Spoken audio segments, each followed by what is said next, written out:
कि sir JEE main में मेरा मतलब बाय द वे उतना अच्छा नहीं है, पर एडवांस में क्या ऐसे स्टूडेंट्स आपने देखे हैं जो जेई मेन में एवरेज परफॉर्मेंस करने के बाद भी एडवांस में बहुत अच्छी रैंक ले आए? हाँ, यस। और खुद ही सोच रहे हो कि नहीं हो सकता, तो इसका मतलब फिर एडवांस की तैयारी का तो कोई मतलब बनता ही नहीं है, राइट? तो ये आपको बिल्कुल क्लियरली पता होना चाहिए कि आप क्या चाहते हो। कोई और आपको नहीं बताएगा कि आपकी इतनी परसेंटाइल है तो इसमें ये कर लो। अभी जो हमारा फेब का अटेम्प्ट हुआ है और हमारा जो मार्च का अटेम्प्ट हुआ है, ये दो जल्दी जल्दी हो गए, तो इनके बीच में खास तौर पे एडवांस पे फोकस करने का तो टाइम वैसे भी नहीं था। तो पहला डाउट स्टूडेंट्स को जो सबसे बड़ा डाउट आता है वो आता है कि यार प्रिपरेशन हम करें तो किस पे करें, मतलब फोकस किस पे करें, जेई मेन पे या जेई एडवांस पे। अच्छा, सबसे पहले एक बात बताओ, what do you think, JEE main और जेई एडवांस की अप्रोच में डिफरेंस थोड़ा सा है या बहुत ज्यादा है? थोड़ा सा, बहुत ज्यादा? बहुत ज्यादा डिफरेंस है। एक्चुअली काफी ज्यादा डिफरेंस होता है। जेई मेन के जो क्वेश्चन आते हैं वो अच्छे लेवल के तो आ जाते हैं आजकल। इस बार आपने देखा ही होगा, मैथ्स में मजा आए होंगे ना, या बल्कि मैथ्स ने आपके मजे लिए होंगे, है ना? दोनों में से कुछ भी हो सकता है। बट पॉइंट मैं ये कहना चाह रहा हूं कि लेवल अच्छा आ जाता है, पर वो सिंगल करेक्ट में ही आता है। एडवांस में जो क्वेश्चन आते हैं वो मल्टीपल कंसेप्ट में, खासकर केमिस्ट्री फिजिक्स में बहुत अच्छे अच्छे क्वेश्चंस आते हैं, तो अप्रोच में सिग्निफिकेंट डिफरेंस होता है। यानी अगर हमें क्लैरिटी हो कि यार हम कहां पे बहुत अच्छा करने वाले हैं, तो हमें उसी पे ही ज्यादा फोकस करना चाहिए, राइट? तो बहुत सारे स्टूडेंट्स का सवाल ये होता है कि सर हमें फोकस किस पे करना चाहिए। सबका तो नहीं होता, कुछ को तो पता होता है कि मुझे क्या करना है, लेकिन बहुतों को ये डाउट आता है कि जेई मेन करना है, फोकस जेई मेन पे करना है या जेई एडवांस पे करना है, या दोनों का बैलेंस्ड ही करना है कुछ। तो इसका सबसे पहले आपको जवाब मिलने वाला है, ठीक है? इसमें पहला पॉइंट यही है, एक क्वेश्चन आपको खुद से पूछना चाहिए। आप you can like think about it and कि यार जैसे आपने जो भी टेस्ट दिए, जैसे आप में से हो सकता है कुछ स्टूडेंट स्टार बैचेस में पहले रहे हो, या जहां पे भी आप पहले पढ़े हो, आपने मॉक टेस्ट या कुछ ना कुछ एडवांस के टेस्ट तो दिए होंगे, दिए ना? दिए होने चाहिए। अगर नहीं दिए तो वैसे भी तैयारी करने का कोई फायदा नहीं है। तो अगर आपने पहले तैयारी कर रखी है, आपने एडवांस के मॉक टेस्ट दिए हैं, तो क्या आपको आइडिया है कि एडवांस में कितने परसेंटेज पे सिलेक्शन होता है इन जनरल? कुछ आइडिया कितने परसेंट स्कोर पे? 25, कभी कभी 25 पे हो जाता है, लेकिन नॉर्मली दे एक्सपेक्ट कि 1/3 हो, 30% के आसपास, मतलब वो दे एक्सपेक्ट, राइट? अगर आपके एडवांस में स्कोर मान लीजिए 15% आता था पहले या 20% आता था, तो ऐसे केस में अभी एकदम सडनली 10% 20% जंप करना मुश्किल हो जाता है। तो अगर स्कोर लेस देन 20% आपका रहा है मॉक टेस्ट में, तो एडवांस का तैयारी एकदम से करके उसको 35-40 पे ले जाना मुश्किल होगा। नामुमकिन कुछ नहीं होता, पर मुश्किल होगा। यानी अगर आप 25%, 30%, 20 से ऊपर परसेंट स्कोर करते हैं, तो आप में अच्छा खासा पोटेंशियल है, एडवांस में आप अच्छा कर सकते हो। अगली चीज, बहुत सारे स्टूडेंट्स का ये सवाल होता है कि सर जेई मेन में मेरा मतलब बाय द वे उतना अच्छा नहीं है, पर एडवांस में क्या ऐसे स्टूडेंट्स आपने देखे हैं जो जेई मेन में एवरेज परफॉर्मेंस करने के बाद भी एडवांस में बहुत अच्छी रैंक ले आए? हाँ, यस। बहुत सारे स्टूडेंट्स ऐसे होते हैं जो जेई मेन में ठीक ठीक होता है उनका, लेकिन एडवांस में वो बहुत एक्सेप्शनली इंप्रूव करते हैं। पता क्यों? क्या रीजन होता है उसका? सोच सकते हो? क्योंकि एडवांस में 50% स्कोर अगर आपका आ जाए या 45% भी आ जाए, डिपेंडिंग ऑन द लेवल, आपकी रैंक काफी अच्छी आ सकती है। यानी वहां पे सेलेक्टिव स्टडी की बात होती है। अगर ये बताओ आपको एडवांस में 40% मार्क्स लेके आने, तो 40% मार्क्स लाने के लिए क्या बता सकते हो कितना परसेंट पेपर आपको अटेम्प्ट करना चाहिए? अरे बोलो, तुम्हारी आवाज मास्क के अंदर दब रही है, कोई बात, दैट्स ओके। 60% इन जनरल, मतलब डिपेंडिंग ऑन द एक्यूरेसी, 50 से 60% पेपर अगर आप कर लेते हो तो उससे काम हो जाएगा। यानी वहां पे बहुत ज्यादा एग्जॉस्टिव स्टडी जो होती है उसकी जरूरत नहीं होती। तो अप्रोच में डिफरेंस है जेई मेन और एडवांस में। जेई मेन में आजकल लाइक इस बार ओवरऑल अगर हम बात करें तो हाई स्कोरिंग होता जा रहा है, उसमें आपको काफी हाई स्कोर करना पड़ता है। अगर हम बात करें तो पहली चीज तो मॉक टेस्ट के स्कोर्स के बेसिस पे आप आइडिया लगा सकते हो कि आप कहां स्टैंड करते हो, और खुद ही सोच रहे हो कि नहीं हो सकता, तो इसका मतलब फिर एडवांस की तैयारी का तो कोई मतलब बनता ही नहीं है, राइट? तो ये आपको बिल्कुल क्लियरली पता होना चाहिए कि आप क्या चाहते हो। कोई और आपको नहीं बताएगा कि आपकी इतनी परसेंटाइल है तो इसमें ये कर लो, इतना है तो, जैसे बहुत सारे बोलते हैं, कईयों की परसेंटाइल होती है 99 पॉइंट समथिंग, फिर भी पूछते हैं कि एडवांस की है जेई मेन की। और कुछ ऐसे होते हैं जिनकी 97 है, 96 से 95 है, कई ऐसे जिनकी 92 93 है, वो भी एडवांस में बहुत अच्छा करते हैं। कई हैं जिनके जस्ट कट ऑफ क्लियर हुआ था, वो भी एडवांस में बीच में बहुत अच्छी तैयारी करके बहुत अच्छा किया उन्होंने। तो आप समझ रहे हो खेल किसका है? खेल आपके कॉन्फिडेंस का है।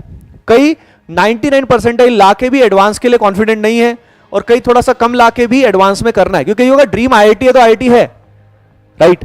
तो पहला सवाल आपको खुद से ही पूछना है, इसलिए मैं कोई एग्जैक्ट नहीं बोल रहा कि 95 से ऊपर है या 97 से ऊपर है तो तैयारी करना है, या इससे कम है तो नहीं करना है। यह आपके ऊपर डिपेंड करता है, पर आपको ऑनेस्टी खुद से बरतनी होगी, क्योंकि दोनों की प्रिपरेशन में, अप्रोच में अच्छा खासा फर्क होता है। दोनों को बैलेंस भी कर सकते हैं, लेकिन कहां पे ज्यादा फोकस करना है वो तो पता होना चाहिए, है ना? तो पहली चीज ये खुद से डिसाइड कर लो अच्छे से दिमाग में, ठीक है? क्योंकि आपकी पूरी प्रिपरेशन उसी के बेसिस पे होगी। हमारे दिमाग में एक मेंटल बैरियर हो जाता है कि भाई मेरी औकात तो यही है, मैं तो इतने ही मार्क्स लेके आ सकता हूं। प्रोग्रामिंग हो गई अपनी, मैं बता रहा हूं आपको, प्रोग्रामिंग हो जाती है कि लगभग मेरे मेन में फॉर एग्जांपल मेरे 150 आ रहे हैं, 170 आ रहे हैं, जितने भी मार्क्स आ रहे हैं, 100 आ रहे हैं, 120, व्हाटएवर दे आर, फिक्स हो जाता है कि इतना ही आएगा। एडवांस है तो एडवांस में फिक्स हो जाता है कि इतने ही मार्क्स आएंगे मेरे, लगभग आदत बन जाती है। इसको बोलते हैं मेंटल बैरियर। हमारा दिमाग प्रोग्राम हो गया, और 90% चांस यही है, 90% बोल रहा हूं, कि अगर ये मेंटल बैरियर हमने ब्रेक नहीं किया तो हम मोर और लेस वैसा ही स्कोर अचीव करेंगे जो हम करते आ रहे थे, क्योंकि दिमाग में हमारे प्लान ही नहीं है कि हम कैसे इंप्रूव करेंगे। और आप भी सभी जानते हो सिर्फ कोर्स से काम नहीं चलता, सबसे बड़ा मेहनत किसकी है? आपकी। क्या आप तैयार हो? क्या आप तैयार हो? Very good. तो ये मेंटल बैरियर आप सभी को तोड़ना है, लेकिन इसको तोड़ने के लिए क्या करना होगा? एक्शन लेना होगा, काम करना होगा सही डायरेक्शन में। सोचना कम, मेहनत ज्यादा। सोचना कम, मेहनत बस। जैसे नाइकी का जो वो रहता है टैगलाइन, वो बहुत अच्छी लगती है हमेशा, जस्ट डू इट। बोलो सभी, that is the key, just do it. हम सोचते रहते हैं, सोचते ही रहते हैं। हमारे पास दिन में अच्छा खासा टाइम होता है, यहां पे 3 घंटे 4 घंटे 5 घंटे क्लास आपकी हो गई, बीच में आपने रेस्ट भी कर लिया, लंच भी कर लिया, उसके बाद आपके पास सिग्निफिकेंट टाइम होता है। हमारे पास लगभग सेल्फ स्टडी के लिए, बोलो चुन्नू कितना टाइम होता है ऑन एन एवरेज? 10 घंटे के आसपास रहते। कितने रहते बोलो? 10 घंटे। 10 घंटे अगर आपके पास रहते हैं, तो अगर हमारे पास अभी 50 दिन भी हैं टोटल मान लेते हैं एक बार के लिए, तो कितने घंटे हमारे पास? वो बोलो 500।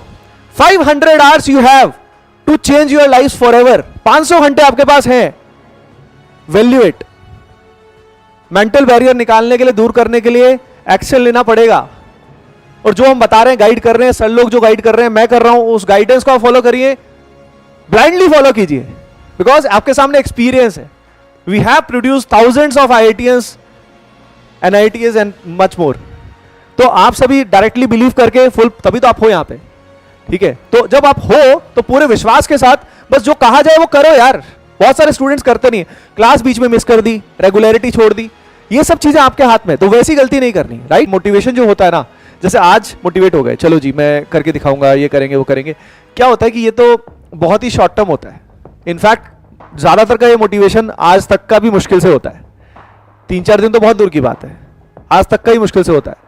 तो वो मोटिवेशन मेंटेन कैसे किया जाए प्रैक्टिकली, जो ज्यादातर का डाई डाउन हो ही जाता है, उसको कैसे करें, तो उसका तरीका बता रहा हूं, प्रैक्टिकल बातें बता रहा हूं। वो यही लिटिल स्टेप्स वाली बात है कि जैसे आज है, आज जैसे सर ने बोला आपको कि भाई घर जाके थोड़ा खुद का प्लान करो। जैसे हमने तो आपको ब्रॉड बातें बताई कि ऐसे ऐसे हमने आपके लिए प्लान किया है, ये हमारी अप्रोच है, वो तो आपको करना ही है। उसके अलावा आपको क्या नहीं करना है, जैसे कि अगर एडवांस की बात करें तो एडवांस में 50% स्कोर पे तो काफी अच्छी रैंक आ जाती है, 40-45 में भी सही हो जाता है हिसाब। तो जब एडवांस की अगर हम बात करें 40 से 45% में या 50% स्कोर करके आप अच्छी रैंक ला सकते हो, यानी उसके लिए अटेम्प्ट आपको करना होगा 60 to 70% paper with full accuracy, जितना एक्यूरेसी आ जाए। यानी ज्यादा फोकस आपका किस चीज पे होना चाहिए? एक्यूरेसी पे, और अच्छे लेवल के क्वेश्चंस अटेम्प्ट करने पे। जेईई मेन में भी लगभग यही अप्रोच है, लेकिन सब्जेक्ट वाइज भी ध्यान रखने वाली बात है। केमिस्ट्री में कई बार आसान क्वेश्चन आते हैं, तो वहां पे बहुत डीप में जाने की आवश्यकता नहीं होती। मेन में अगर हम बात करें तो सब्जेक्ट वाइज अप्रोच अलग अलग होती है। तो आपको क्या नहीं करना है अभी के लिए, लाइक अगले 2 अटेम्प्ट्स, क्योंकि आपको फोकस करना है कितने सिलेबस पे, उससे आपको जिंदगी बहुत आसान लगेगी। कि हाँ यार ये मेरे को नहीं करना है, मेरे को इतना करना है और इतने में से मेरे मार्क्स आ जाएंगे, राइट।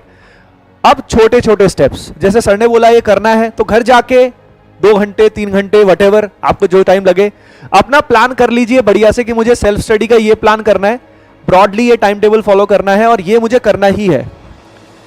आज ये पहला स्टेप अगर आपने किया तो उससे आपको मोटिवेशन मिलेगा, हाँ जो मुझे बोला गया था वो मैंने किया। फिर कल का दिन भी है, कल के दिन में आप प्लान कर सकते हो कि आपका बैच यानी आपकी क्लासेस शुरू होने से पहले आपको कौन से चैप्टर्स या क्या थोड़ा रिवाइज करके आना है। You can take the help of concept videos as well जो आपको मिला हुआ है। तो कल का दिन भी वेस्ट नहीं करना है। कल के दिन आप अप्रॉक्सीमेटली हम टारगेट दे रहे हैं कि आप ज्यादा नहीं, पर you can start with around 9 hours. कल तो क्लास भी नहीं, तो लगभग 3-3 घंटे हर सब्जेक्ट पढ़ो। ये अगला टारगेट हुआ। तो आज करोगे पहला चीज, अच्छा फील होगा। कल अगला टारगेट, अच्छा फील होगा कि हाँ मैंने जो सोचा वो किया। और पूरे 9 घंटे भी जो आपके पास है उसमें छोटे छोटे टारगेट बनाओ। हम कई बार बड़े टारगेट बना लेते हैं कि आज पूरे दिन में मैं ये करूंगा, आज मैं अभी 3 घंटे में ये करूंगा। कोशिश करो उसके छोटे छोटे टुकड़े बना लो, क्योंकि ज्यादातर की प्रेजेंस ऑफ माइंड उतना बड़ा नहीं होता आज के टाइम में कि उसकी सिटिंग जो है वो 3 घंटे की हो, 3 घंटे तक वो बैठा रहे, 4 घंटे तक बैठा रहे। तो आप छोटे छोटे प्लान बना लो, उनको कवर करते जाओ। उससे आपकी ब्रेन की प्रोग्रामिंग जिनकी अगर गलत हो रखी है, नेगेटिव हो रखी है, वो पॉजिटिव साइड में जाएगी। जिनकी ऑलरेडी अच्छी है उनके लिए कोई इशू नहीं है, वो तो ऑलरेडी उनकी सिटिंग अच्छी है, वो ऑलरेडी बढ़िया से पढ़ रहे हैं। ये खासकर उन स्टूडेंट्स के लिए बहुत मीनिंगफुल एडवाइस है जिनका अभी एटीट्यूड नेगेटिव हुआ है कि वो नहीं कर पाएंगे उतना अच्छा। आप कर सकते हो छोटे छोटे टारगेट। क्या होता है ये सारा खेलना हॉर्मोन्स का होता है। डोपामीन रिलीज होता है लगातार। जैसे कोई भी अपन गेम खेलते हैं, गेम्स में लगातार क्या होता है। अच्छा आपने ये गेम खेला है क्या, सबवे सर्फर खेला है? खेला होगा। टेंपल रन तो खेला ही होगा। तो इन सब में क्या होता है, लगातार कॉइन्स मिलते रहते हैं। जैसे जैसे कॉइन मिलते हैं टन टन बड़ी अच्छी फील आती है कि हाँ कुछ मिला, कुछ हुआ, यानी लगातार सेंस ऑफ अचीवमेंट सा आता है। मारियो आपने खेला है कभी? बहुत पहले तो बहुत चलता था वो। तो सॉर्ट ऑफ उस वाले गेम के अंदर भी, और हर एक गेम के अंदर ये होता है। लाइफ और भी भयंकर वाला गेम है। जैसे वहां गेम में अपने को लगातार मोटिवेशन कब मिलता है, जब लगातार हम एंगेज होते हैं। मान लो गेम के अंदर आपको एक क्वाइन बहुत देर के बाद मिले तो आप गेम खेलना ही छोड़ दोगे। गेम में हम लगातार खेलते ही इसलिए हैं क्योंकि लगातार अपने को डोपामिन बूस्ट मिलता रहता है। लगातार एक कुछ हुआ, क्वाइन मिला, ये मिला, वो मिला, और हम आगे बढ़ते गए। यही सेम सिनेरियो अपने को रियल लाइफ में करना है, खुद से करना पड़ता है। गेम्स में क्या होता है, ग्राफिक्स होते हैं, कुछ खोने को नहीं होता, तो मजा आता है। यहां पे हमारे सामने रियल लाइफ में काफी कुछ खोने को भी होता है, लेकिन रियल गेम में खेलो ना यार, असली मजा तो इसी में है।